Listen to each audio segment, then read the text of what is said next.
Have you ever heard the story of Naaman, the commander of the army of Aram? It's an extraordinary tale of faith, humility, and divine power. Let me take you back to a moment in history filled with anticipation, skepticism, and eventually, transformation. You won't want to miss this. Naaman was a highly respected military officer, esteemed by his king for his victories in battle. Yet, despite his achievements and social standing, Naaman carried a heavy burden. He suffered from leprosy, a skin disease that left him not only physically afflicted, but socially isolated. Imagine being a man of such prominence, but feeling hopeless because of an incurable disease. One day, in Naaman's household, a young Israelite servant girl offered a glimmer of hope. She had been taken captive during one of Aram's military raids, but she remained faithful to her God. Boldly, she told Naaman's wife, "If only my master could meet the prophet in Samaria, he would heal him of his leprosy." Her words quickly reached Naaman, and something about them stirred his heart. Maybe it was desperation, or maybe faith was beginning to take root. Either way, Naaman decided to act. He sought permission from the king of Aram, who not only approved, but also sent him to the king of Israel with a letter of introduction. Alongside that, Naaman took with him lavish gifts, 10 talents of silver, 6,000 shekels of gold, and 10 sets of clothing. His readiness to offer such wealth revealed both his sheer desperation and his hope for a cure. When Naaman arrived in Israel, he presented the letter to the king. However, the king's reaction was one of alarm and distress. "Am I God?" he exclaimed.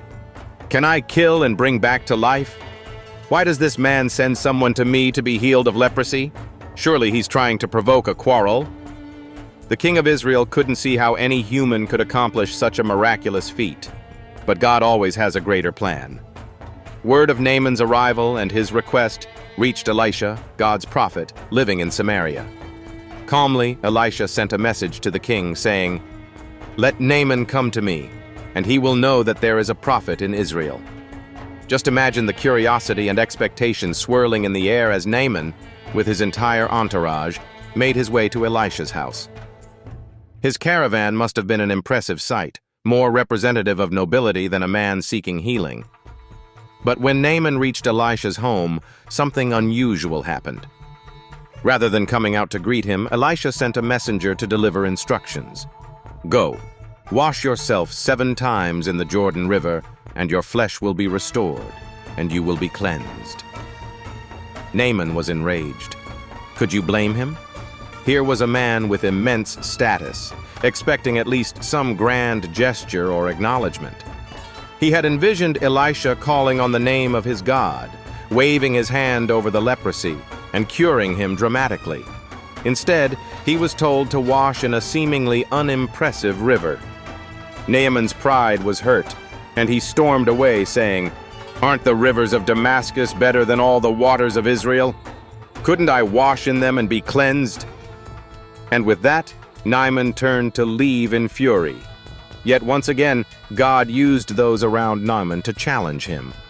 His servants approached delicately but boldly, saying, "My father, if the prophet had told you to do some great thing, wouldn't you have done it? How much more then when he tells you, 'Wash and be cleansed'?" Sometimes, we need others to help us see beyond our pride and preconceptions. Their words resonated with Naaman. Faced with this gentle rebuke, he reconsidered. What happened next is the moment that marks a complete transformation for Naaman. He decided to obey. He went down to the Jordan River, stepped into its muddy waters, and dipped himself not once or twice, but 7 times, as the prophet had instructed. Can you imagine the tension between each dip? Would this really work? Was it worth the humiliation and the risk of looking foolish in front of his men? And then, after the 7th time, it happened. Naaman emerged from the water, and his skin was restored, smooth and healthy like that of a young child. For a man who had carried the burden and stigma of leprosy for so long, this was nothing short of a miracle. His joy and gratitude were uncontainable. Naaman and his entire party returned to Elisha. But now, Naaman was a changed man, not just healed physically, but transformed spiritually. He stood before Elisha and declared, "Now I know that there is no God in all the world except in Israel." He offered Elisha the gifts he had brought, but the prophet refused them, emphasizing that God's power and grace can never be bought. Still, Naaman's heart overflowed with newfound faith.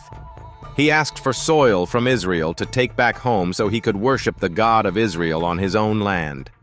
And before he departed, he made one humble request: to be pardoned whenever he would have to assist his king in worshiping the Aramean god Rimmon, knowing now where his true loyalty lay. It was a beautiful acknowledgement of his transformed heart and his continued journey of faith. So, what can we learn from Naaman's remarkable story? It reminds us that God's power often manifests in ways we least expect. For Naaman, healing came not through grandeur, but through a simple act of obedience rooted in humility. It also highlights the role others play in guiding us toward God, from the servant girl who spoke up to the servants who urged Naaman to reconsider. Above all, this story is a reminder that no matter our status, our past, or the obstacles we face, God's grace is available to those who trust and obey Him.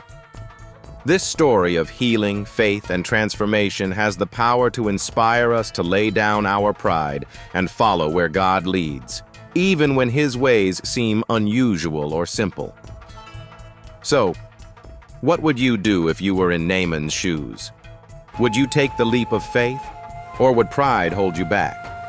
The choice, as it was for Naaman, is ours to make. Thank you for watching this extraordinary story about Naaman's healing and faith. Be sure to share it with someone who needs encouragement today. And remember, miracles happen when we trust and obey. Until next time, stay blessed. #Bible, #our Jesus, #God, our Jews, Christian, #Christianity, #our faith.